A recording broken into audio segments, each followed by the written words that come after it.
Este audiolivro foi produzido artificialmente mediante conversão de texto e voz. Tal processo é de fundamental importância aos que possuem alguma limitação à leitura, tais como os deficientes visuais, os idosos, os disléxicos, entre outros.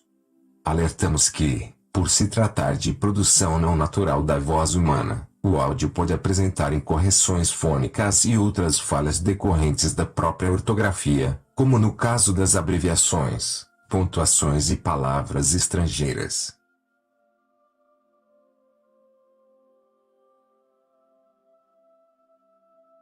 O mistério do mal Bento XVI e o fim dos tempos.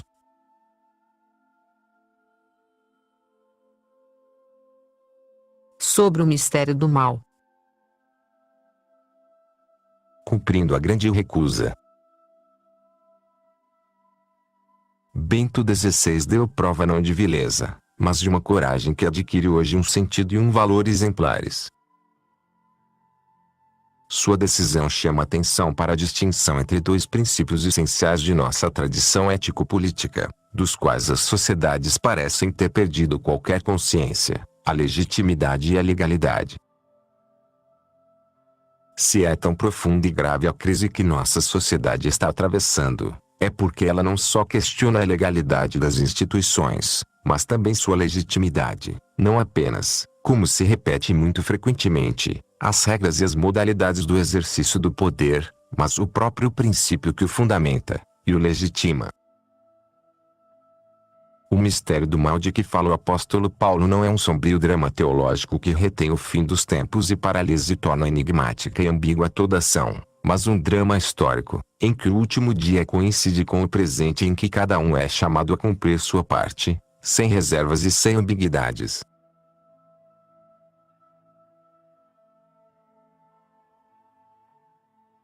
Sobre o autor. Giorgio Agamben, filósofo italiano, é um dos principais intelectuais de sua geração. Deu cursos em várias universidades europeias e norte-americanas, mas se recusou a prosseguir lecionando na New York University em protesto à política de segurança dos Estados Unidos. Afastou-se da carreira docente no final de 2009. Sua obra, influenciada por Walter Benjamin, Michel Foucault e Hannah Arendt, centra-se nas relações entre filosofia, literatura, poesia e, fundamentalmente, política. Entre seus principais livros destacam-se Homo Sacer, Estado de Exceção, Profanações, O que Resta de Auschwitz, O Reino e a Glória, Opus Dei, e Altíssima Pobreza, publicados pela Boitempo, Categorias Italianas, e Pilatos de Jesus. Giorgio Agamben.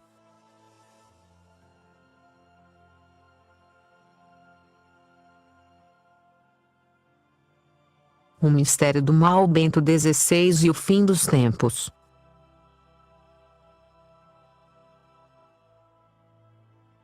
Advertência. Mysterium Iniquitatis reproduz o texto inédito de uma conferência proferida em Friburgo, Suíça, em 13 de novembro de 2012, quando recebi o título honoris causa em teologia. Os temas tratados na ocasião cruzam-se tão de perto com a tentativa posterior de interpretação da renúncia de Bento XVI. O mistério da Igreja. Que não julguei necessário esconder sua afinidade, moderando as assonâncias e as repetições. Ambos os textos, de fato, consideram um único problema, o do significado político do tema messiânico do fim dos tempos, tanto hoje como há 20 séculos.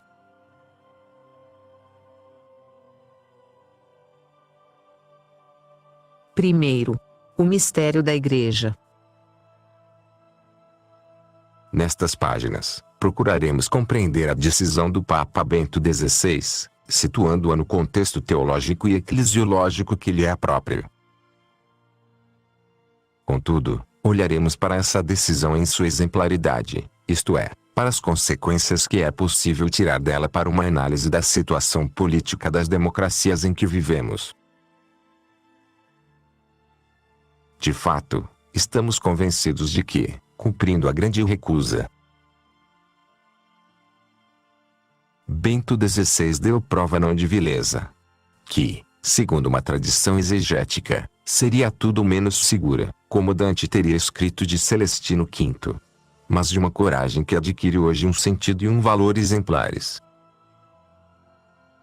As razões invocadas pelo pontífice para motivar sua decisão, certamente em parte verdadeiras, de modo nenhum explicam o gesto que, na história da Igreja, tem um significado particular.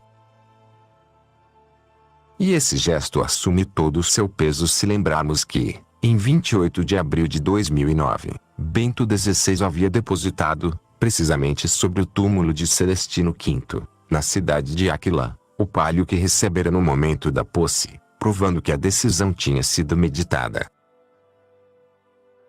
Celestino V explicou sua renúncia praticamente com as mesmas palavras de Bento XVI, falando de fraqueza do corpo. Debilitas corporis. Bento XVI invocou uma diminuição do vigor do corpo.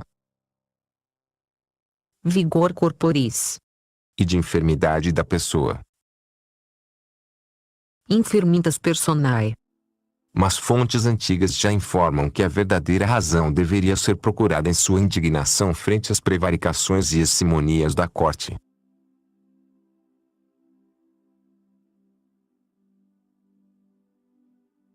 Porque tal decisão nos parece hoje exemplar.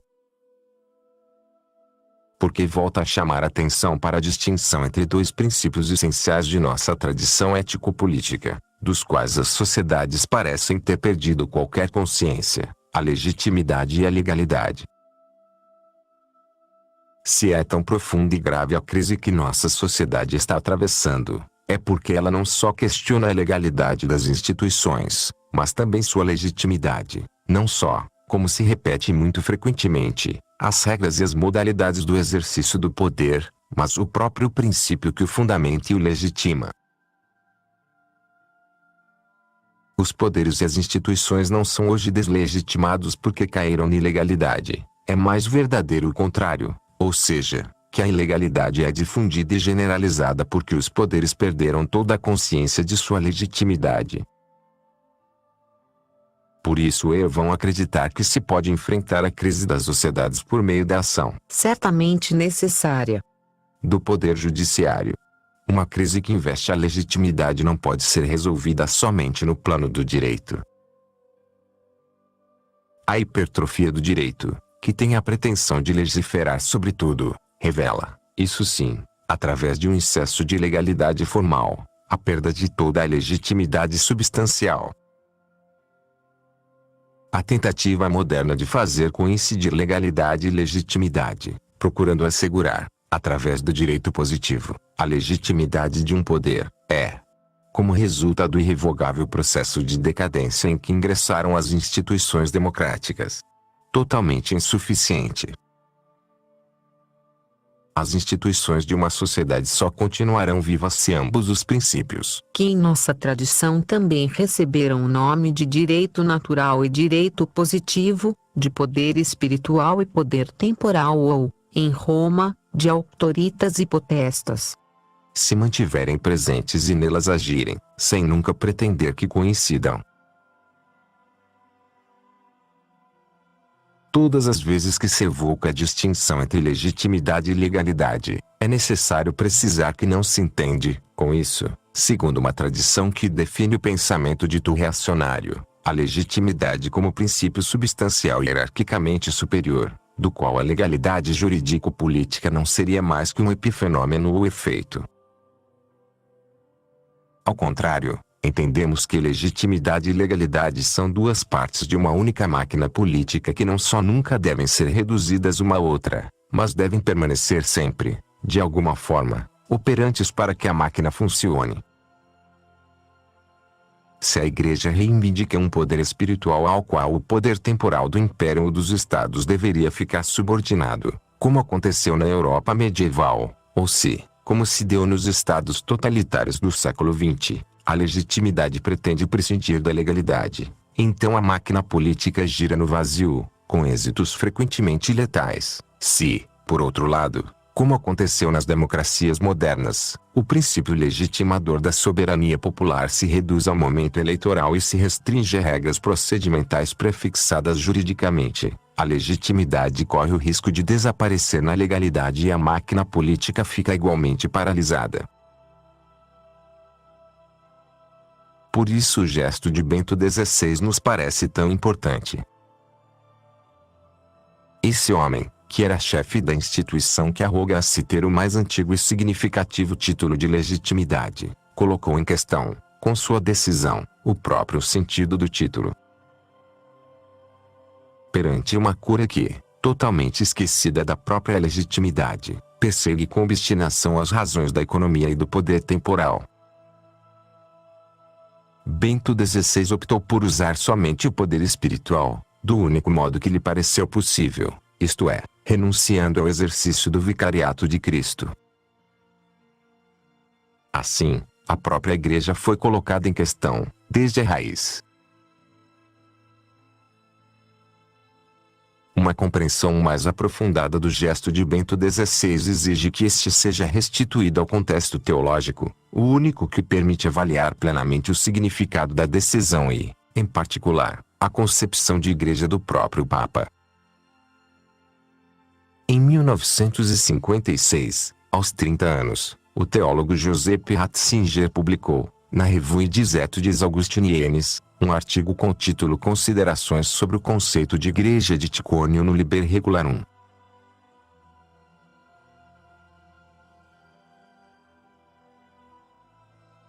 Ticônio, ativo na África na segunda metade do século IV e classificado em geral como herético donatista, é, na realidade, um teólogo extraordinário, sem o qual Agostinho jamais teria escrito sua obra-prima, A Cidade de Deus.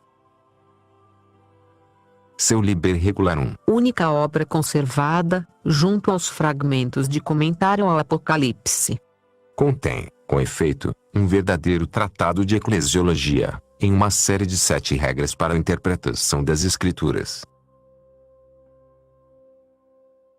A segunda regra, que traz como título de Domini Corpore Biparito, sobre o corpo bipartido do Senhor, e que tem seu correspondente na 7ª regra. De Diabolo et Eius Corpore, sobre o diabo e seu corpo, é aquela sobre a qual o jovem Ratzinger concentra sua atenção.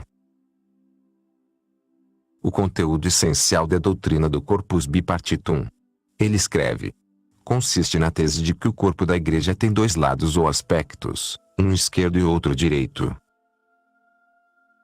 um culpado e um bendito, os quais, contudo, constituem um único corpo. Ainda mais forte que na dualidade dos filhos de Abraão e de Jacó, Ticônio encontra expressa essa tese nas passagens das Escrituras em que não só os 2 aspectos, mas também a coesão entre eles, se tornam visíveis num único corpo. Fusca sum et decora, diz a esposa do Cântico dos Cânticos 1,4, sou negra e bela. Isto é, a única esposa de Cristo, cujo corpo é aquele da Igreja, tendo um lado esquerdo e um direito e compreendendo em si tanto o pecado quanto a graça.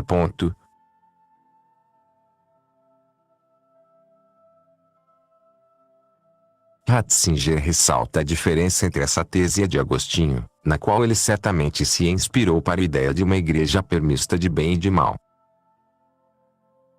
Não há, em Ticônio, a clara antítese entre Jerusalém e Babilônia, tão característica em Agostinho. Jerusalém é, ao mesmo tempo, Babilônia, a inclui em si. Ambas constituem uma só cidade, que tem um lado esquerdo e um direito. Ticônio não desenvolveu, como Agostinho, uma doutrina das 2 cidades, mas a de uma só cidade com 2 lados. A consequência dessa tese radical, que divide e ao mesmo tempo une uma igreja dos maus e uma igreja dos justos, seria, segundo Ratzinger, que a igreja é, até o juízo universal, ao mesmo tempo igreja de Cristo e igreja do Anticristo. Disso deriva que o Anticristo pertence à igreja, nela e com ela cresce até a grande de Cecil, que será introduzida pela revelatio definitiva.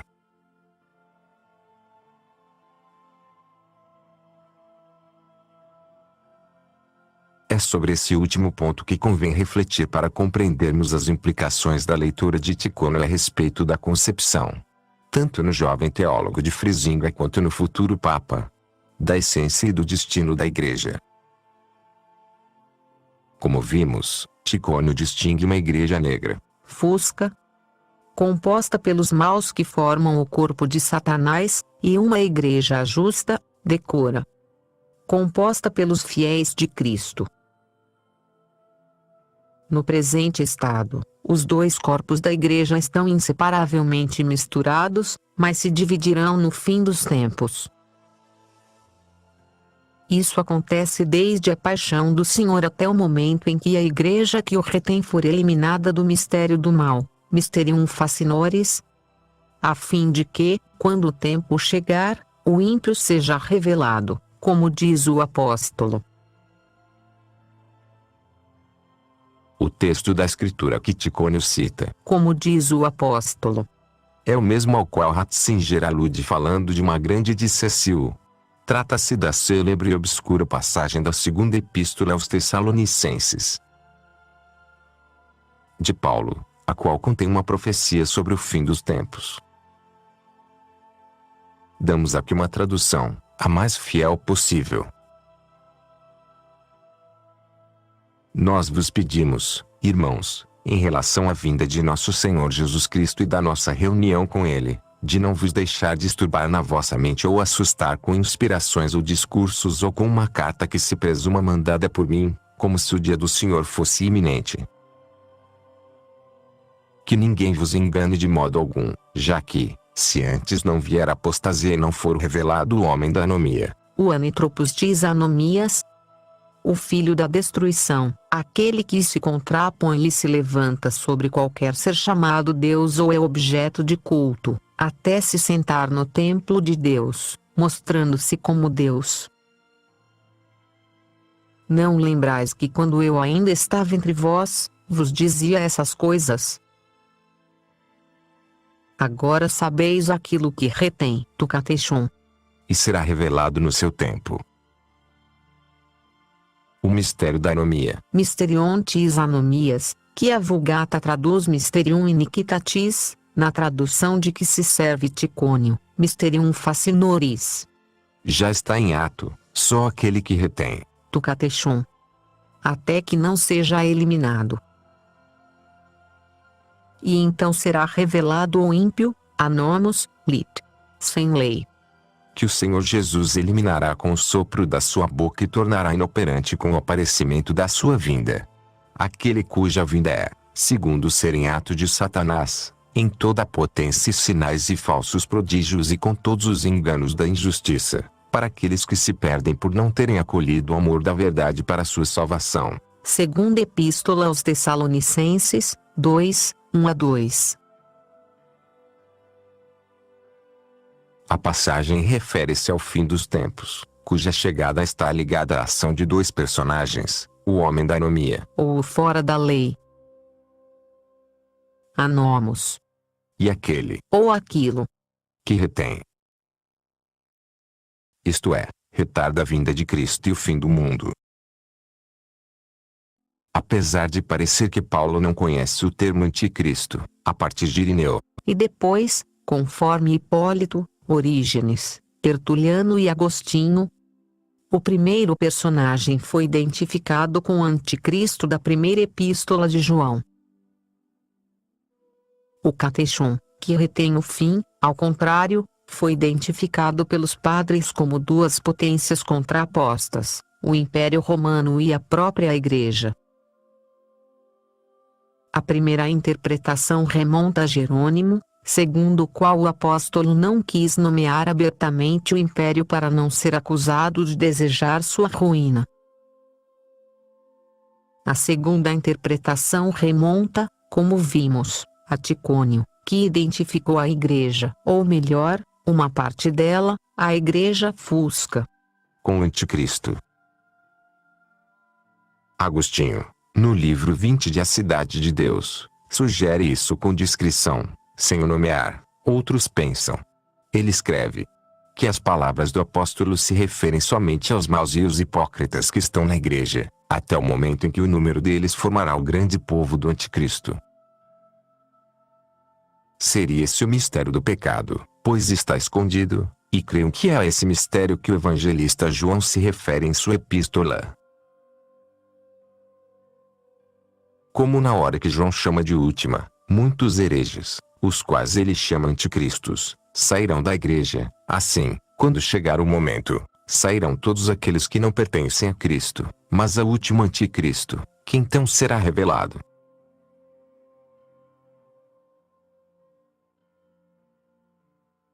Ticônio conhece, então, um tempo escatológico, no qual se realizará a separação das duas igrejas e dos dois povos.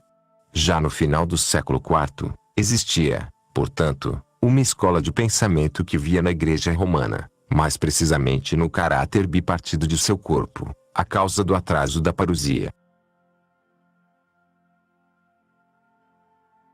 A primeira hipótese, que identificava, no Império Romano, o poder que retém, foi reivindicada no século XX por um grande jurista católico, Carl Schmitt, que via na doutrina do Catechon a única possibilidade de conceber a história a partir de um ponto de vista cristão. A fé em um poder que retém o fim do mundo constitui a única ponte que pode levar da paralisia escatológica de qualquer acontecimento humano a uma potência grandiosa como a do Império Cristão dos reis germânicos. Quanto à segunda hipótese, ela foi retomada em nosso tempo por um teólogo genial, menosprezado pela Igreja, Ivan Illich. De acordo com Illich, o mysterium iniquitatis que fala o apóstolo não é senão a corruptio optimi pessima, isto é, a perversão da Igreja, que, institucionalizando-se cada vez mais como busca da societas perfecta, forneceu um Estado moderno o modelo para que assumisse o comando integral da humanidade. Mas, já antes, a doutrina da Igreja Romana como Catechon encontrou sua expressão mais extrema na lenda do Grande Inquisidor, a qual Ivan Karamazov narra no romance de Dostoiévski. Nela a Igreja não é somente o poder que retarda a segunda vinda de Cristo, mas o que procura excluí-la definitivamente. Vai e não volte mais, diz para Cristo o Grande Inquisidor. Na audiência geral de 22 de abril de 2009, 2 meses antes de depor o palio sobre a tumba de Celestino V, Bento XVI evocou novamente a figura de Ticônio, a propósito do modo como devemos compreender o mistério da Igreja hoje. Falando de Ambrósio Altiperto, teólogo do século VIII, autor de um comentário sobre o Apocalipse e inspirado pelo de Ticônio, ele escreve que, em seu comentário ao Apocalipse, Ticônio veio refletir, sobretudo, o mistério da Igreja. Ele havia chegado à convicção de que a Igreja era um corpo bipartido, uma parte pertence a Cristo, mas a outra parte que cabe ao diabo. Que a tese de Ticônio, definido como grande teólogo, receba agora a sanção do bispo de Roma não é, com certeza, algo indiferente. E não está em jogo somente a tese do corpo bipartido da instituição, mas também, e antes de tudo, suas implicações escatológicas, isto é, a grande dissessio, a grande separação entre os maus e os fiéis, entre a Igreja como corpo do anticristo e a Igreja como corpo de Cristo, que deve se realizar no fim dos tempos. Tentemos, então, situar a decisão do pontífice nesse contexto teológico, ao qual indiscutivelmente pertence. A abdicação só pode evocar, nessa perspectiva, algo como uma dissessio, uma separação entre a Igreja decora e a Igreja fusca. Todavia, Bento XVI sabe que ela só pode e deve realizar-se no momento da segunda vinda de Cristo, que é precisamente o que a bipartição do corpo da Igreja, agindo como Catechon, parece destinada a retardar. Nesse caso, tudo depende de como se interpreta o tema escatológico, inseparável da filosofia cristã da história. Talvez toda a filosofia da história seja constitutivamente cristã. E, em particular, do sentido atribuído à passagem da Epístola Paulina. É sabido, Como havia observado Troet, que a Igreja encerrou, há muito tempo, seu ofício escatológico, mas é justamente a decisão de Bento XVI que mostra que o problema das coisas últimas continua a agir subterraneamente na história da instituição. Aliás, a escatologia não significa necessariamente, como sugere Schmidt, uma paralisia dos eventos históricos, no sentido de que o fim dos tempos faria com que fosse inútil qualquer ação. É exatamente o contrário, é parte integrante do sentido das coisas últimas, que elas devam guiar e orientar a ação nas coisas penúltimas. É o que Paulo, que se refere ao tempo messiânico sempre com a expressão unim kairos, o tempo de agora, não se cansa de lembrar, advertindo os tessalonicenses a não se deixarem turbar pela iminência da parousia. Que interessa ao apóstolo não é o último dia, não é o fim dos tempos, mas o tempo do fim, a transformação interna do tempo, que o evento messiânico uma vez por todas produziu, e a consequente mudança da vida dos fiéis. Que Mysterium Iniquitatis da segunda epístola aos Tessalonicenses não é um arcano supratemporal, cujo único sentido é pôr fim à história e à economia da salvação, mas um drama histórico. Mysterion em grego significa ação dramática. Que está acontecendo em cada momento e no qual incessantemente se jogam os destinos da humanidade, a salvação ou a ruína dos homens. Uma das teses de comentário ao Apocalipse de Ticônio, que Bento XVI conhecia bem, era exatamente a de que as profecias não se referem ao fim dos tempos, mas à condição da Igreja no intervalo entre a primeira e a segunda vindas, isto é, no tempo histórico que ainda estamos vivendo. Isso significa, no caso da separação entre os dois lados do corpo da Igreja, que a grande dissecil da qual falava o jovem Ratzinger não é apenas um evento futuro que, como tal, deve ser separado do presente e circunscrito ao fim dos tempos. É, acima de tudo, algo que deve orientar aqui e agora a conduta de todo cristão e, em primeiro lugar, do pontífice. Contrariamente à contínua tese de Schmidt, o catechon, o poder que freia, identificado na Igreja ou no Estado, não pode inspirar nem postergar de modo algum a ação histórica dos cristãos. Situada no contexto que lhe é próprio, a grande recusa de Bento XVI é bem diferente de uma remissão ao futuro cisma escatológico. Ela lembra, ao contrário, que não é possível que a Igreja sobreviva ao fim dos tempos remetendo passivamente à solução do conflito, que dilacera o corpo bipartido. Nem o problema da ilegitimidade nem o problema do que é justo e do que é injusto podem ser eliminados da vida histórica da Igreja, mas devem inspirar, a cada momento, a consciência de suas decisões no mundo. Se fingirmos ignorar a realidade do corpo bipartido, como frequentemente fez a Igreja, a parte fusca acaba por prevalecer sobre a decora, e o drama escatológico perde todo o sentido. A decisão de Bento XVI trouxe à luz o mistério escatológico com toda a sua força explosiva. E só desse modo a Igreja, que se perdeu no tempo, poderia reencontrar a justa relação com o fim dos tempos. Existem, na Igreja, dois elementos inconciliáveis e, todavia, estreitamente entrelaçados: a economia e a escatologia, o elemento mundano temporal e o que se mantém em relação com o fim do tempo e do mundo. Quando o elemento escatológico se eclipsa na sombra, a economia mundana se torna propriamente infinita, isto é, interminável e sem escopo. O paradoxo da Igreja é que ela, do ponto de vista da escatologia, deve renunciar ao mundo, mas não pode fazê-lo porque, no âmbito da economia, ela é do mundo e não tem como renunciar a ele sem renunciar a si mesma. E é justamente aqui que está a crise decisiva, porque a coragem, que nos parece ser o sentido último da mensagem de Bento XVI, não está senão na capacidade de se manter em relação com o próprio fim. Procuramos interpretar a exemplaridade do gesto de Bento XVI no contexto teológico e eclesiológico que lhe é próprio. Se esse gesto nos interessa, porém, não é apenas por remeter a um problema interno da igreja, mas, sobretudo, porque permite focar um tema genuinamente político, o da justiça, que, assim como a legitimidade, não pode ser eliminada da praxis da sociedade. Sabemos ainda que o corpo da sociedade política também é, como o da igreja, e talvez de forma ainda mais grave, bipartido, mistura de bem e de mal, de crime e de honestidade, de injustiça e de justiça. Todavia, na praxis das democracias modernas, esse não é um problema político e substancial, mas jurídico e procedimental. Aqui também, como aconteceu com o problema da legitimidade, ele é liquidado no plano das normas que vetam e punem, a não ser que se constate depois que a bipartição do corpo social se torna, a cada dia, mais profunda.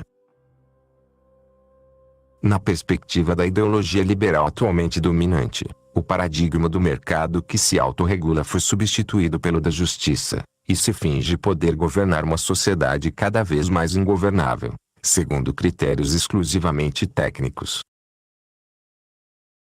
Mais uma vez, uma sociedade só funciona se a justiça, que, na igreja, corresponde à contínua escatologia, não for mera ideia, totalmente inerte e impotente perante o direito e a economia, mas conseguir encontrar expressão política em uma força capaz de contrabalançar o progressivo achatamento, num único plano técnico-econômico, daqueles princípios coordenados, ainda que radicalmente heterogêneos: legitimidade e legalidade, poder espiritual e poder temporal, auctoritas e potestas, justiça e direito, que constituem o patrimônio mais precioso da cultura europeia.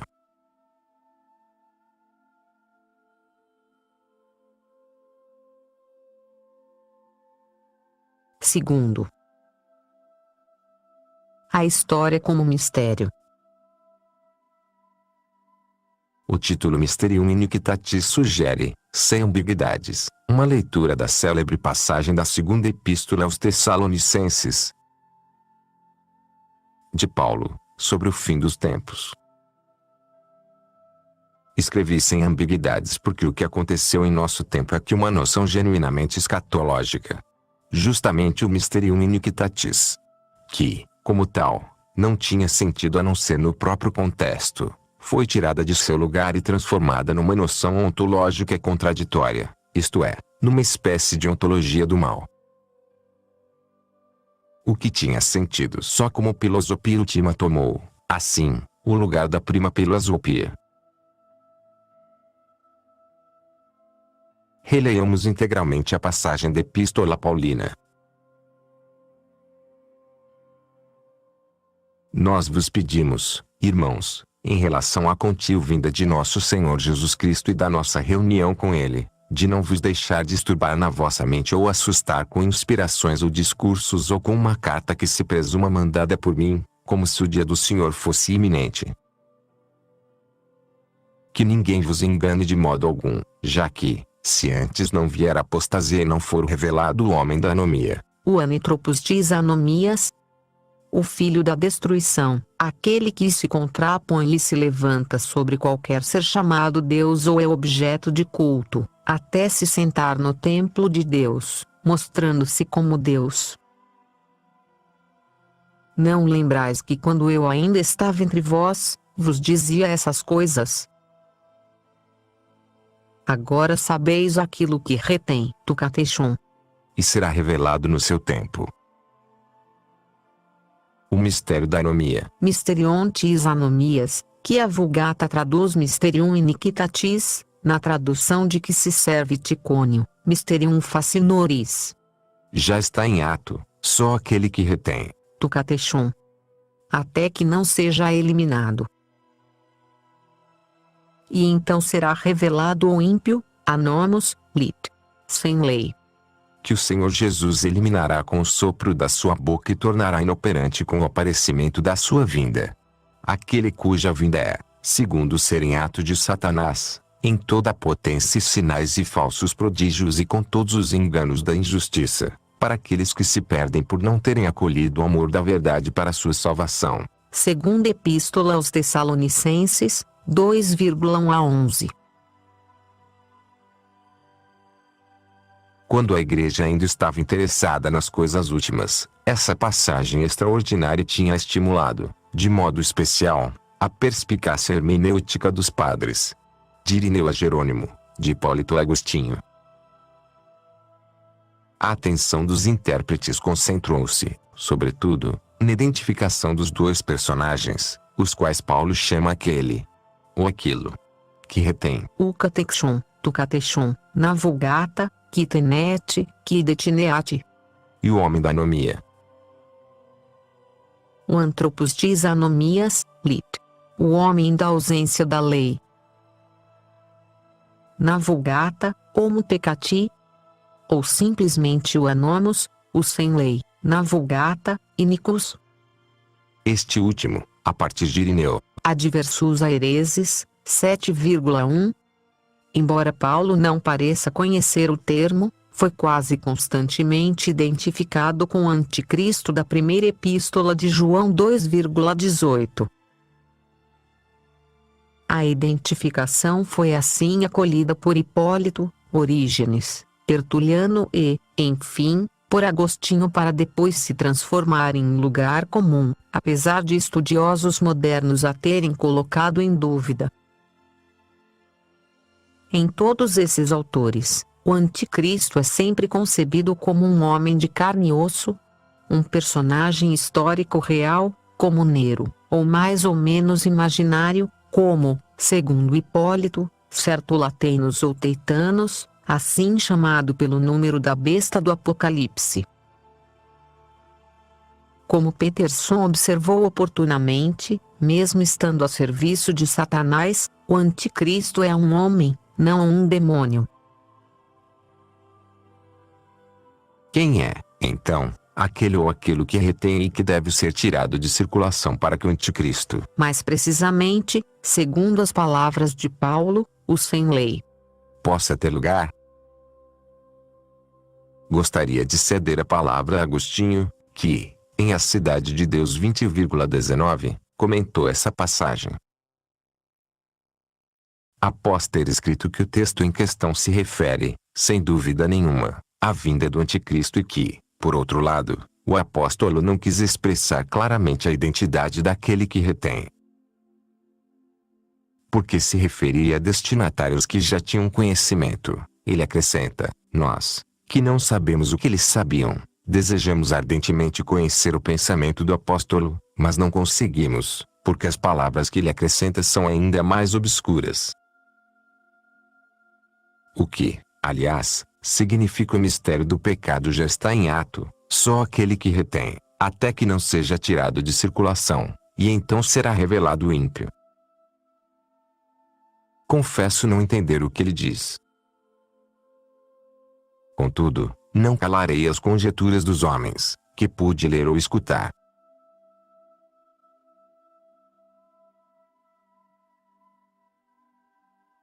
A este ponto, Agostinho acolhe essas conjecturas em dois grupos.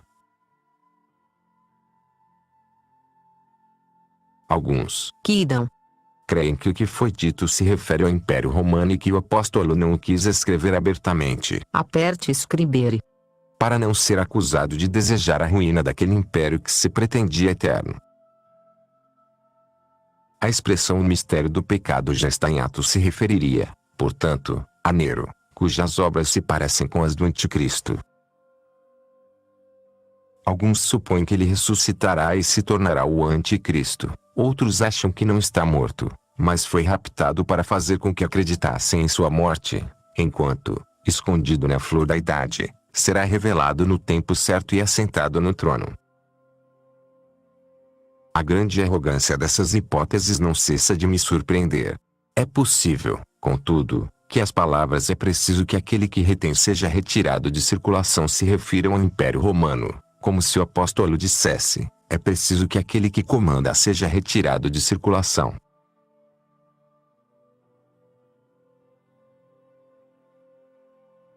Quanto ao segundo grupo de testemunhos, Agostinho resume do seguinte modo: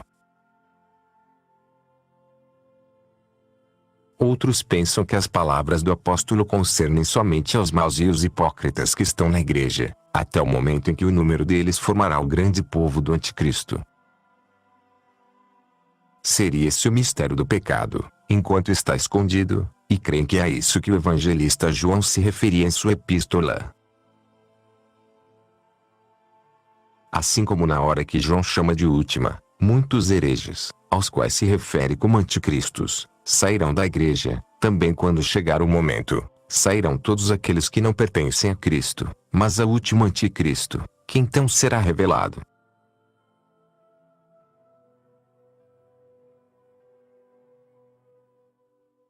Mesmo que Agostinho não mencione nenhum nome, é possível identificar os autores aos quais se refere. Os que dão do primeiro grupo se deixam escrever sem dificuldade no sulco de Jerônimo, que se ocupou com a interpretação da Epístola Paulina em sua carta à Gásia. É essa interpretação que Agostinho cita quando diz que o apóstolo não quis escrever abertamente para não ser acusado de desejar a ruína do império que se pretendia eterno. Jerônimo havia escrito, nec vult aperte dicere Romanum imperium destruindum, quod psique imperante aeternum putante. A segunda hipótese, que identifica o Catechon com a Igreja, provém de um autor que exerceu influência determinante sobre Agostinho, Ticônio. Trata-se de um personagem extraordinário, sem o qual Agostinho não teria escrito sua obra-prima, A Cidade de Deus, já que foi dele que tirou tanto a ideia das duas cidades como a da Igreja como permista de bem e de mal. Mas Ticônio também é importante porque realizou, 15 séculos antes, o programa benjaminiano, segundo o qual a doutrina só pode ser legitimamente enunciada na forma da interpretação. Seu Liber Regularum, considerado o mais antigo tratado de hermenêutica sacra, de fato tem isso de particular: as regras que permitem a interpretação das escrituras coincidem com a doutrina, que é, nesse caso, uma eclesiologia. A segunda regra de Domini Corpore Bipartito, sobre o corpo bipartido do Senhor, interessa-nos aqui de modo especial. Segundo Ticônio, o corpo de Cristo, isto é, a Igreja, é constitutivamente dividido. Em referência ao versículo do Cântico dos Cânticos, que ele lê numa tradução que diz Fusca sum et decora, ele distingue uma igreja negra, composta pelo populus malus dos maus, que formam o corpo de Satanás, e uma igreja decora, honesta, composta pelos fiéis de Cristo. No estado presente, os dois corpos da igreja estão inseparavelmente misturados, mas, segundo a predição do apóstolo, se dividirão no fim dos tempos. Isso acontece desde a paixão do Senhor até o momento em que a igreja que retém for eliminada do mistério do mal. Mysterium Fascinoris, a fim de que, quando o tempo chegar, o ímpio seja revelado, como diz o apóstolo.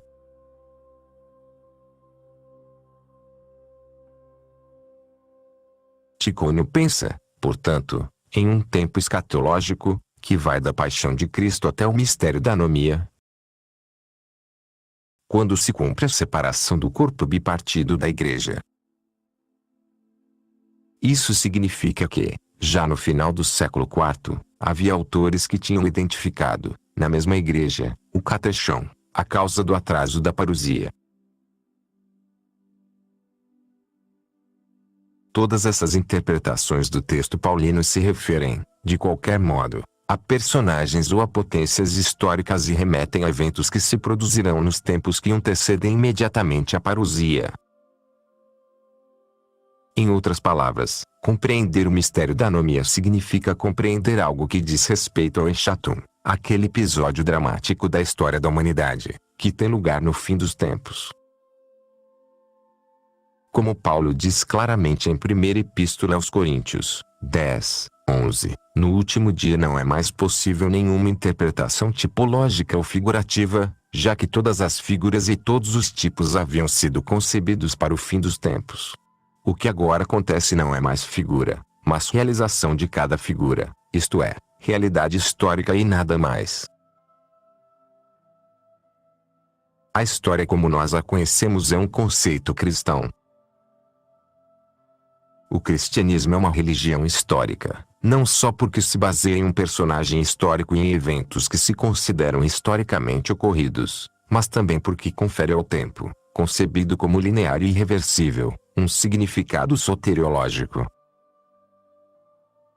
E mais, ligando a história a seu próprio destino, ele se interpreta e se concebe em função de uma perspectiva histórica e elabora e traz consigo uma espécie de filosofia ou, mais precisamente, de teologia da história. Um grande historiador francês pôde escrever, por isso, que o cristianismo é uma religião de historiador.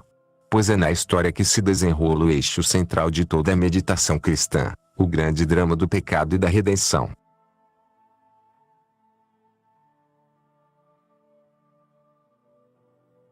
É na perspectiva desse drama histórico que procurarei, portanto, ler o texto paulino, deslocando o foco da investigação para identificar os dois personagens, o Catechon e o homem da anomia, para a própria estrutura do tempo que nele está implícita. Minha hipótese é que compreender o Mysterium Iniquitatis significa nada menos do que entender a concepção paulina do tempo messiânico, isto é, do tempo histórico, se é verdade que escatologia não é senão uma abreviação ou um modelo em miniatura da história da humanidade. Terei, para isso, de analisar o sintagma paulino Mysterium tis anomias. O Mysterium Iniquitatis da Vulgata. O que significa essa expressão que, segundo Agostinho, deixa ainda mais obscuros os obscura verba do texto. E, acima de tudo, o que significa Mysterium? É sobre a correta interpretação desse vocábulo que Odo Casei. E, em seguida, o que se chamou de movimento litúrgico do século XX. Fundou seu projeto de renovação da Igreja a partir do espírito da liturgia. Já em sua tese de doutorado, de Philosophorум Graecorum Silentium Mystico, sobre o silêncio místico dos filósofos gregos, de 1919, Casei mostra que, em grego, Mysterion não designa uma doutrina secreta, que se poderia formular num discurso, mas que é proibido revelar. O termo Mysterion indica, ao contrário, uma praxis, ação ou drama, no sentido também teatral do termo, isto é, um conjunto de gestos, de atos e palavras por meio do qual uma ação ou uma paixão divina se realiza de modo eficaz, no mundo e no tempo, para a salvação dos que dela participam. Por isso,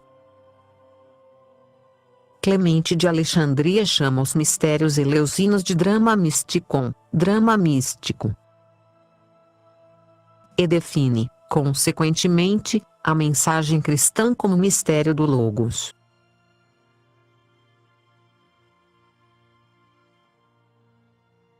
Não é minha intenção tomar partido aqui no debate eclesiológico sobre o primado da liturgia relativo ao dogma nem do dogma sobre a liturgia, o qual, tendo em conta o movimento litúrgico, Pio XII procurou resolver com a encíclica Mediator Dei. Acredito, aliás, que seja legítimo separar o extraordinário exercício de filologia teológica que Casei realizou com o termo Mysterium, em suas teses sobre a liturgia, e que não seja necessário compartilhar de suas ideias sobre o primado da liturgia a respeito da doutrina para perceber que o que ele escreve sobre a derivação do termo do vocabulário dos mistérios helenísticos é substancialmente exato. Casei, de resto, nada mais faz do que recuperar uma antiga tradição, que remete às Exercitationes de Rebus Sacris, 1655, de Isaac Casaubon, um dos fundadores da filologia moderna. Uma análise atenta das passagens em que Paulo se serve do termo Mysterion não só confirma as teses de Casei como permite precisá-las ulteriormente. Não é aqui o lugar para uma análise exaustiva de todas as ocorrências do termo misterion nas epístolas paulinas. Quem estiver interessado pode encontrá-lo em O Reino e a Glória. Limitar-me-ei aqui a citar um cor. 2,1 a 7, nós expressamos, lalomen, lit. Falamos, colocamos em palavras. A sabedoria de Deus para os perfeitos. Teleusis, os iniciados. A sabedoria não deste mundo nem dos princípios deste mundo, que se tornarão inoperantes. Nós expressamos a sabedoria de Deus num mistério. Lalomen in mysterioi, vulgata locimur in mysterio. A sabedoria que estava escondida e que Deus havia decidido, antes dos séculos, para nossa glória. A sabedoria que nenhum dos príncipes deste mundo conheceu. Se a tivessem conhecido, não teriam crucificado o Senhor da glória. Fica bem evidente que o mistério aqui não é um segredo, ele é, ao contrário, algo que se diz e se manifesta. Não é a sabedoria de Deus, mas aquilo por meio do qual ela é expressa e revelada, de modo tal que, como acontece nos mistérios, os não iniciados não a compreendem. E qual é o conteúdo desse mistério? Nós anunciamos Jesus crucificado, escândalo para os judeus, loucura para os gentios.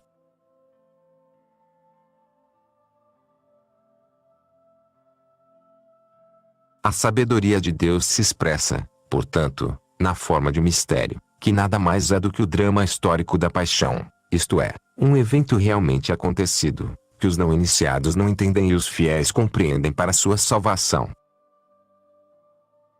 No tempo do fim, mistério e história se identificam sem resíduos. Isso fica ainda mais evidente nas três passagens em que misterion é aproximado ao termo economia: Colossenses 1, 24 a 25, Epístola aos Efésios 1,9 a 10 e 3,9. Ligar o mistério à economia, como Paulo faz nessas passagens, significa vincular o mistério à história. Mesmo sem Paulo, a economia não coincide ainda com o mistério.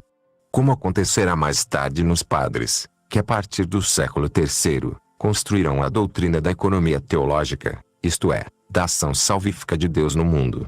Falar, como ele faz, de uma economia do mistério implica que o mistério se manifeste nos eventos escatológicos que Paulo vive e anuncia. Há uma economia histórica do mistério. É por isso que Hipólito e Tertuliano poderão inverter, sem grande dificuldade, o sintagma paulino economia do mistério em mistério da economia. Misteriosa é agora a própria praxis através da qual Deus dispõe e revela a presença divina no mundo das criaturas. A história do fim, que não coincide com o fim da história, apresenta-se, assim, em Paulo, como um mistério, como um drama sacro em que estão em jogo a salvação e a danação dos homens. Um drama que se pode ver e entender, como acontece para os iniciados. Ou ver e não entender. Caso dos danados. Uma das principais objeções que os teólogos modernos opuseram à contínua tese da proximidade entre mistérios pagãos e mistérios cristãos. Isto é, o caráter decididamente histórico da religião cristã. É, assim, destituída de qualquer fundamento. O mistério de que fala Paulo em si mesmo histórico, pois a história dos tempos últimos se apresenta sob seus olhos como mistério. Como um drama místico ou um teatro em que também os apóstolos desenvolvem um papel. Primeira Epístola aos Coríntios, 4,9. Nós nos tornamos um teatro para o século, os anjos e os homens. É nessa perspectiva que se deve entender o frequente recurso dos padres a metáforas teatrais. Quando Inácio de Antioquia chama a cruz de Mechané do retorno aos seus e o pseudo-Atanásio a descreve como máquina celeste. Mechané urania. Deve-se ter em mente que Mechané é o termo técnico com que, nas tragédias gregas, se designa a máquina teatral com a qual Deus descia para a cena e subia aos céus. O que acrescenta a essa concepção de mistério o Mysterium Iniquitatis da segunda epístola aos Tessalonicenses. Aqui o drama escatológico é, por assim dizer, colocado em cena na forma de um conflito ou uma dialética entre três personagens: o Catechon, aquele que contém, o Anônimos o fora da lei, e o Messias. Deus e Satanás também são nomeados, mas ficam no fundo. Nesse caso, deve-se pensar nas indicações sinográficas, naquele mistério. No sentido teatral do termo, que é o Ludus de Anticristo, composto e representado na Alemanha, no século XII. O templo de Deus e as 7 sedes magníficas sejam colocadas na cena do seguinte modo: a oriente, o templo de Deus, perto dele, a sede do rei de Jerusalém e a sede da sinagoga. A ocidente, a sede do imperador romano, perto dela, a sede do rei dos germanos e a do rei dos francos. De repente, entra o anticristo. Aqui, o tempo se faz espaço e a história se torna imediatamente mistério, isto é, teatro. A estrutura do tempo escatológico. Esta é a mensagem de Paulo. É dupla. Há, de um lado, um elemento retardador, Catechon, identificado com uma instituição, seja o império, seja a igreja. E, do outro, um elemento decisivo, O Messias. Entre os dois, situa-se o aparecimento do homem da anomia, O anticristo, segundo os padres. cuja revelação, que coincide com a saída de cena do Catechon, precipita o confronto final. O Messias, que, em Paulo, assim como na tradição judaica, deixa inoperante a lei, inaugura uma zona de anomia que coincide com o tempo messiânico e libera, dessa forma, o Anônimos, o sem lei, desse modo, muito parecido com o cristão. Lembremos que Paulo uma vez se definiu como os anônimos, sem lei. Para aqueles que são sem, ou fora da lei, eu me transformei num sem, ou fora da lei. Primeira Epístola aos Coríntios, 9,21. O Catechon é a potência, o império, mas também a igreja, como toda autoridade juridicamente constituída. Que contraste esconde a anomia, que define o tempo messiânico e, desse modo, retarda a revelação do mistério da anomia. O desvelamento desse mistério coincide com a manifestação da inoperosidade da lei e com a essencial ilegitimidade de todo o poder no tempo messiânico. É, segundo toda a evidência, o que está acontecendo hoje sob nossos olhos, quando os poderes estatais agem abertamente fora da lei. O Anônimos não representa, nesse sentido, nada mais que o desvelamento da anomia, que define hoje todo o poder constituído, no interior do qual Estado e terrorismo formam um único sistema. Percebo que eu mesmo estou fazendo conjecturas parecidas com as que Agostinho condenava pela arrogância. Será, então, se não mais prudente, certamente mais útil, me concentrar na estrutura do tempo escatológico que está em questão na epístola. Tal estrutura implica, já ouvimos, um elemento retardador e um elemento decisivo. O Catechon age como bloqueio e, ao mesmo tempo, como dilação da história. O tempo é mantido em suspensão de forma que a crise decisiva nunca aconteça. O momento em que a extensão atinge seu limite coincide com a revelação do sem-lei. Daí sua identificação com o anticristo. Anti não significa tanto a contraposição, mas a semelhança. Se apresenta como contrafação da parúzia. A história bloqueada assume a figura do fim da história, ou, em termos modernos, da pós-história, quando nada mais pode acontecer. Compreende-se melhor, nessa perspectiva, o duplo caráter do tempo messiânico, que frequentemente se tentou definir, de forma talvez contraditória, como um já e um ainda não.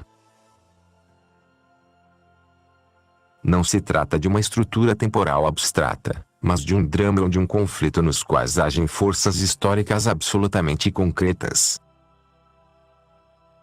O ainda não define a ação do catechon, da força que retém. O já se refere à urgência do elemento decisivo. E o texto da epístola não deixa dúvidas quanto ao êxito final do drama. O Senhor eliminará o anônimos com o sopro de sua boca e o deixará inoperante com o aparecimento de sua vinda.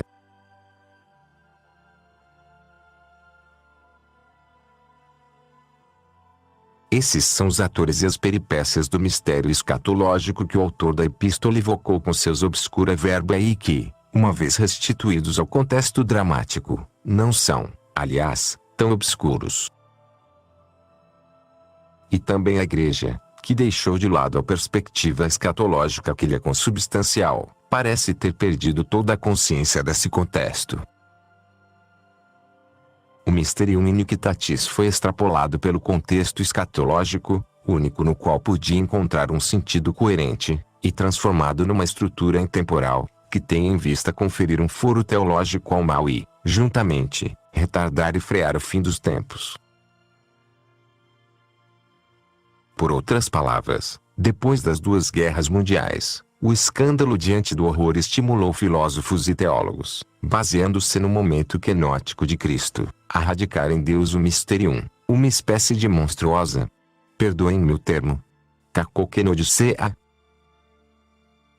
justificação do mal por meio da kenosis, com total esquecimento de seu significado escatológico. Assim, a Universidade Gregoriana publicou, em 2002, com o título Mysterium Iniquitatis, os anais de um congresso em que o texto da segunda epístola aos Tessalonicenses de Paulo nunca foi citado. Isso não impressiona, inclusive porque um dos relatores afirmava candidamente que o mistério do mal é uma realidade de nossa experiência cotidiana, que não conseguimos explicar nem dominar. Infelizmente, também os autores que acusam a Igreja de abandonar a escatologia acabam transformando o drama do fim dos tempos numa estrutura ontoteológica. Trata-se, certamente, de um gesto gnóstico. Ou pelo menos, como foi sugerido, semi-marcionita. Que opõe não duas divindades, mas dois atributos da mesma divindade, numa espécie de ambiguidade originária inspirada, sobretudo nos filósofos, por uma mistura entre o último Schelling e Dostoiévski. Em todo caso, esses teólogos e esses filósofos, talvez sem se dar conta, acabam, ao retomar as palavras do apóstolo, fazendo sentar o mal no templo de Deus, mostrando-o como Deus.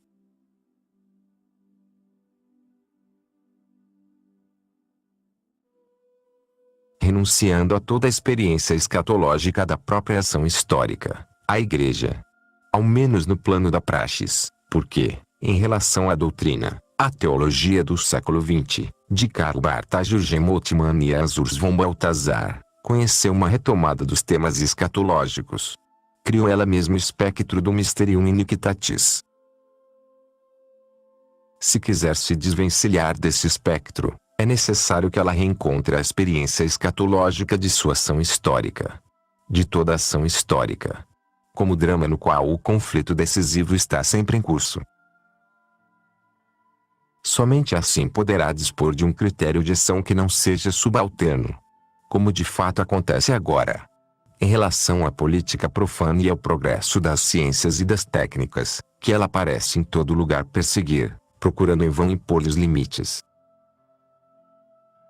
Não se compreende, de fato, o que acontece hoje na Igreja se não se vê que ela segue, em qualquer âmbito, os desvios do universo profano que sua economia gerou. No entanto, existem, na Igreja, dois elementos inconciliáveis que não cessam de se entrecruzar historicamente: a economia, a ação salvífica de Deus no mundo e no tempo, e a escatologia, o fim do mundo e do tempo. Quando o elemento escatológico foi deixado de lado, o desenvolvimento da economia secularizada se perverteu e se tornou literalmente sem fim, ou seja, sem escopo. A partir desse momento, o mistério do mal, deslocado de seu lugar próprio e erigido como estrutura ontológica, impede à Igreja qualquer verdadeira escolha, fornecendo, ao mesmo tempo, um álibi para suas ambiguidades. Acredito que só restituindo o Mysterium Iniquitatis a seu contexto escatológico uma ação política possa tornar-se novamente possível, tanto na esfera teológica quanto na profana. O mal não é um sombrio drama teológico que paralisa e torna enigmática e ambígua toda ação, mas é um drama histórico em que a decisão de cada um vem a ser toda vez questionada. A teoria schmittiana, que funda a política num poder que freia, não tem nenhuma base em Paulo, no qual o katechon não é senão um dos elementos do drama escatológico e não pode ser extrapolado disso. E é nesse drama histórico, em que o Eschaton, o último dia, coincide com o presente, com o tempo do agora paulino, e em que a natureza bipartida tanto do corpo da Igreja quanto de toda instituição profana chega enfim ao apocalíptico desvelamento, é nesse drama sempre em curso que cada um é chamado a cumprir sua parte, sem reservas e sem ambiguidades.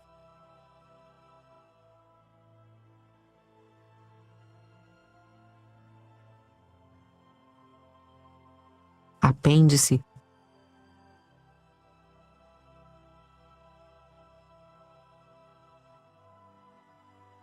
Declaração de Celestino V. Eu, Papa Celestino V, movido por causas legítimas, isto é, em razão da humildade, de uma vida melhor e para manter íntegra minha consciência, por causa da fraqueza do corpo, da diminuição do conhecimento e da maldade do povo, pela enfermidade da pessoa e a fim de que possa reencontrar a quietude de minha consolação passada, espontânea e livremente abandono o pontificado e renuncio expressamente à sede, à dignidade, ao ônus e à honra e dou, ao sagrado colégio dos cardeais, plena e livre faculdade para eleger e prover, segundo os cânones, a Igreja Católica de seu pastor.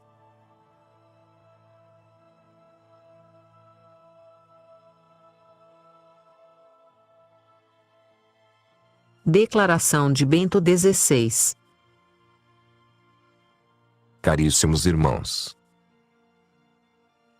eu os convoquei para este consistório não somente para as 3 canonizações, mas também para lhes comunicar uma decisão de grande importância para a vida da Igreja. Depois de ter, repetidamente, examinado minha consciência diante de Deus, cheguei à certeza de que minhas forças, pela idade avançada, não se adaptam mais ao exercício, de modo adequado, do ministério de Pedro.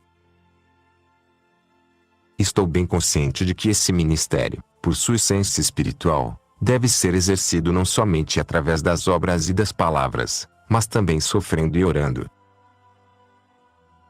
Contudo, no mundo de hoje, sujeito a rápidas mudanças e agitado por questões de grande relevância para a vida da fé, para governar a barca de São Pedro e anunciar o Evangelho, também é necessário um vigor seja do corpo, seja da alma, vigor que, nos últimos meses, em mim diminuiu de modo tal que devo reconhecer minha incapacidade em administrar bem o ministério a mim confiado.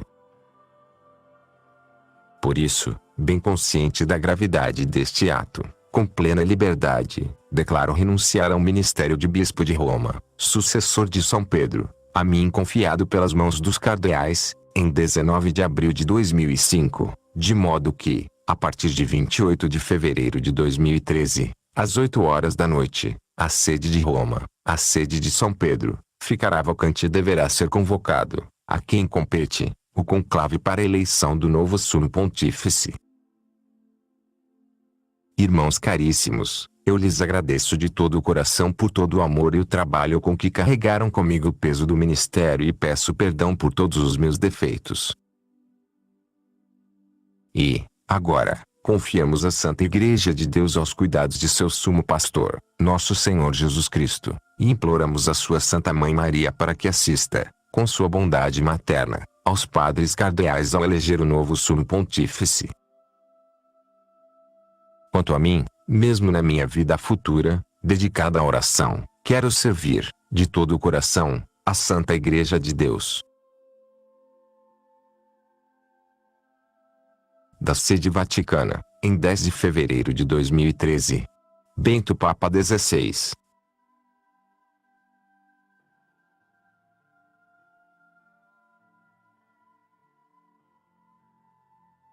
Ticônio.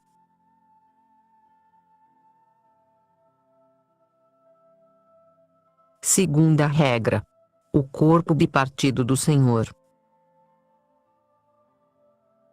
Ainda mais importante é a regra do corpo bipartido do Senhor, e é nosso dever examiná-la muito mais cuidadosamente e estudá-la em todas as Sagradas Escrituras.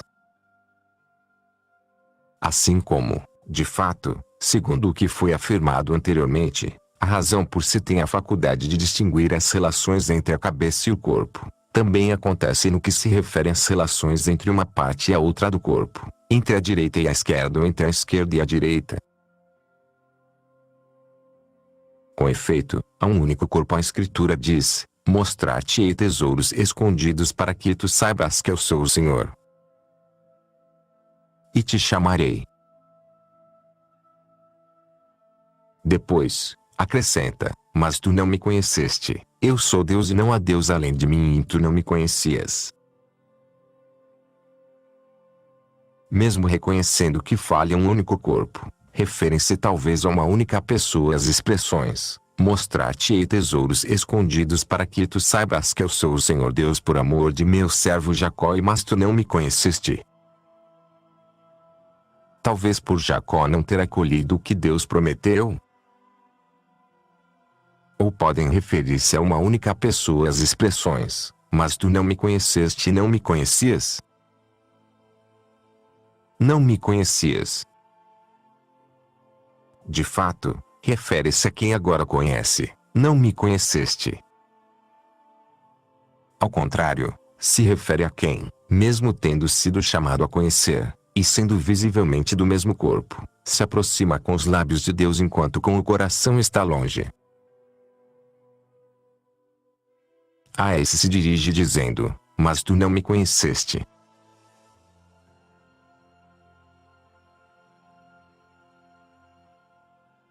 E ainda: conduzirei os cegos por vias que não conhecem, os guiarei por veredas desconhecidas e transformarei, diante deles, as trevas em luz, os lugares ásperos em planícies.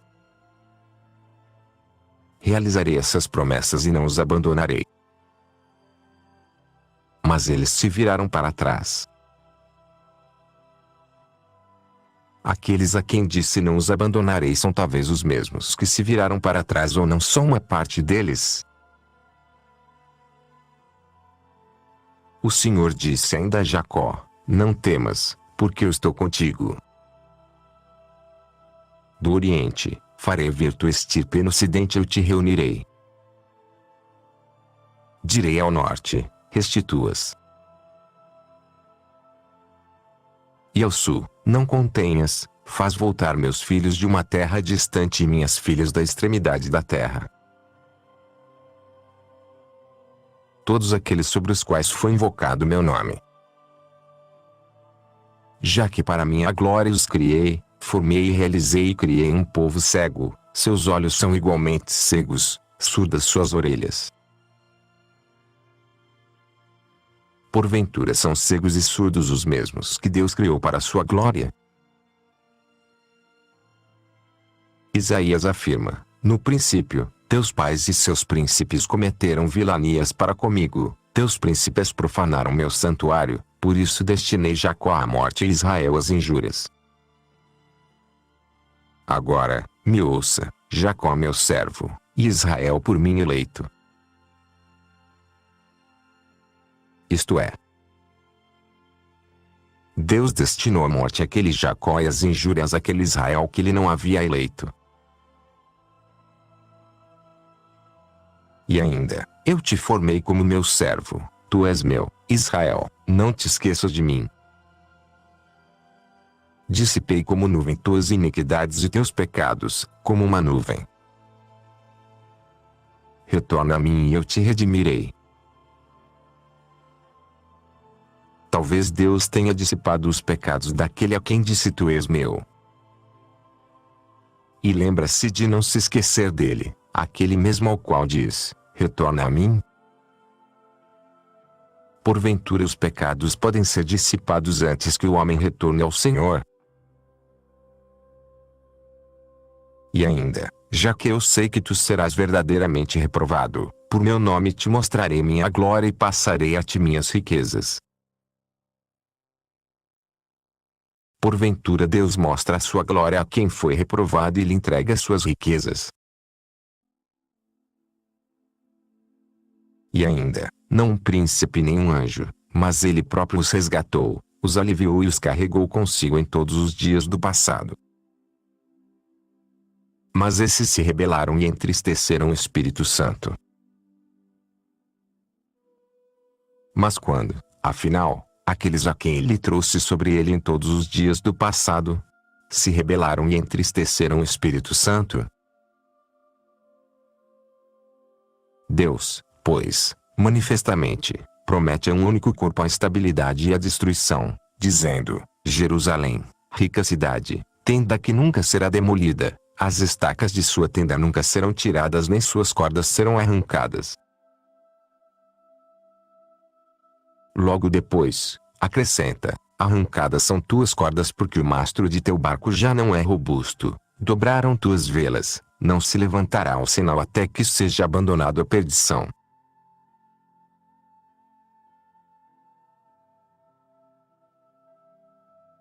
O corpo do Senhor ainda é mostrado bipartido em um brevíssimo texto: negra e bela eu sou.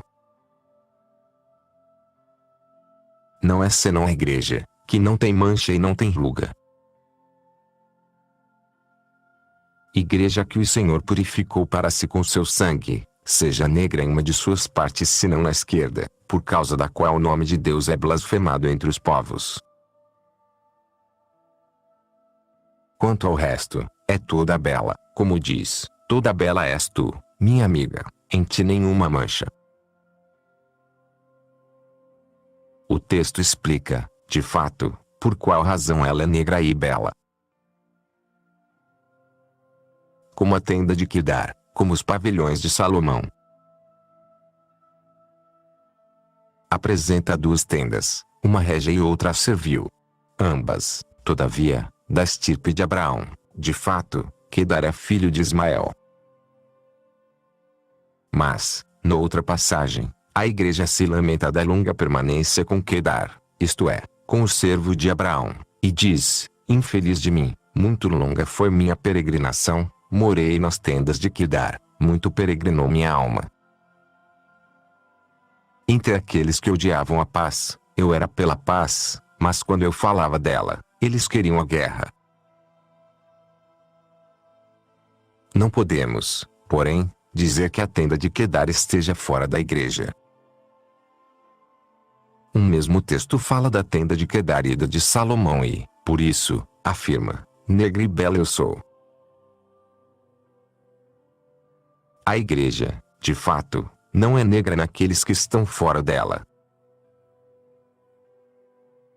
Referindo-se a tal mistério, o Senhor fala no Apocalipse de 7 anjos da igreja septiforme, mostrando-os às vezes santos e guardiões dos preceitos e às vezes réus de muitos crimes e merecedores de penitência.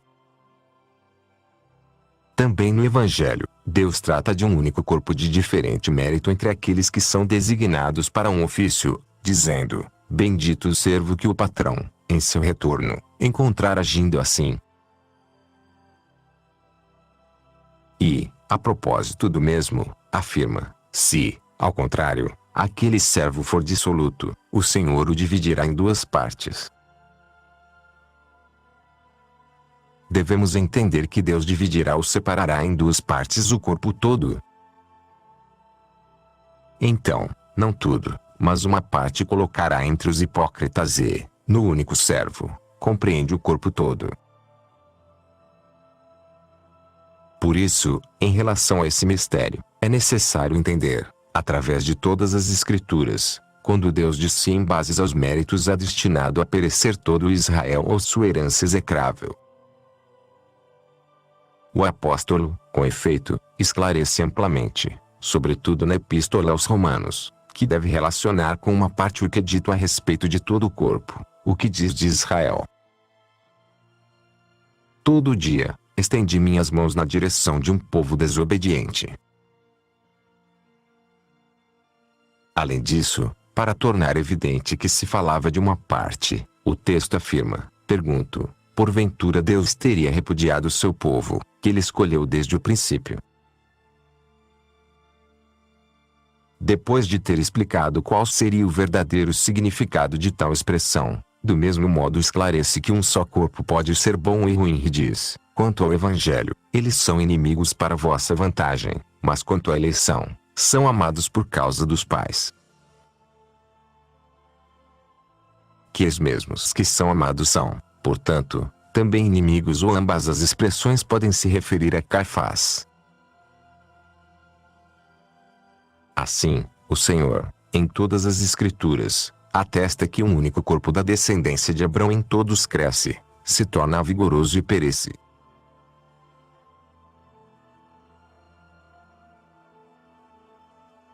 Sétima regra. O diabo e seu corpo. Podemos abordar brevemente a relação existente entre o diabo e seu corpo, se considerarmos também com esse propósito o que foi dito em relação ao Senhor e a seu corpo. De fato, também nesse caso, a passagem da cabeça ao corpo pode se distinguir com a razão, conforme lemos em Isaías a propósito do rei da Babilônia, porque Lúcifer, filho da aurora, caiu do céu. Ficou estendido no chão, ele que enviava mensageiros a todos os povos. Contudo, tu pensavas: subirei aos céus, sobre as estrelas de Deus alçarei o trono, morarei no monte alto, sobre os altos montes do norte.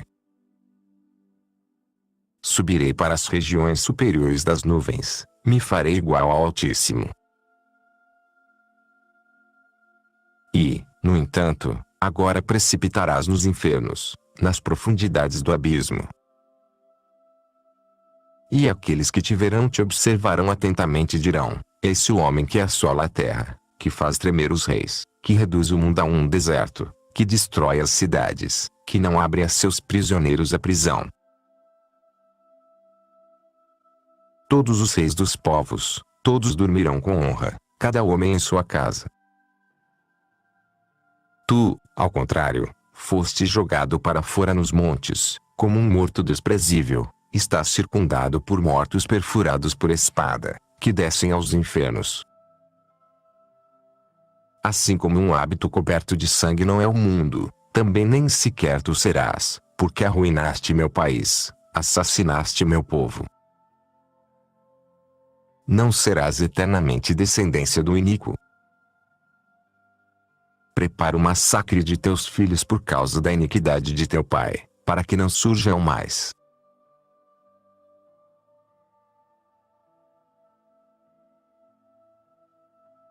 O rei da Babilônia simboliza todos os reis e todos os povos. Um só é, com efeito, o corpo. Retomemos o texto. Porque Lúcifer, filho da aurora, caiu do céu. Ficou estendido no chão, ele que enviava mensageiros a todos os povos. Contudo, tu pensavas: subirei aos céus, sobre as estrelas de Deus alçarei o trono.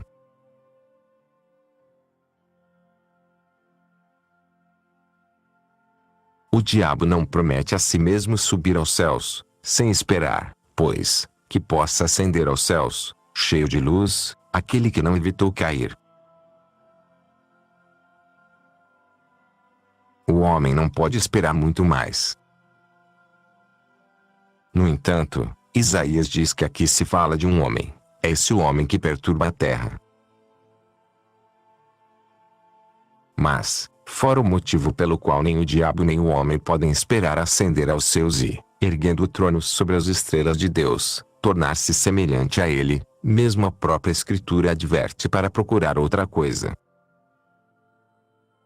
De fato, se também conseguir erguer o trono sobre as estrelas de Deus, como poderá morar no monte alto, sobre os altos montes do norte ou sobre as regiões superiores das nuvens, para se fazer igual ao Altíssimo? O Altíssimo, ademais, não tem um trono desse tipo. Agora, o texto chama de céu a igreja, como veremos na continuação da Escritura. É desse céu que cai Lúcifer, estrela da manhã. De fato, Lúcifer é bipartido, e dele uma parte é santa, como afirma o Senhor de si mesmo e de seu corpo no Apocalipse: eu sou a raiz da estirpe de Davi, a estrela radiante da manhã. O esposo e a esposa. E ainda, ao vencedor, darei a estrela da manhã. Isto é, farei com que se torne estrela da manhã, como Cristo, que acabamos de escutar. Por sua vez, uma parte de Lúcifer, o corpo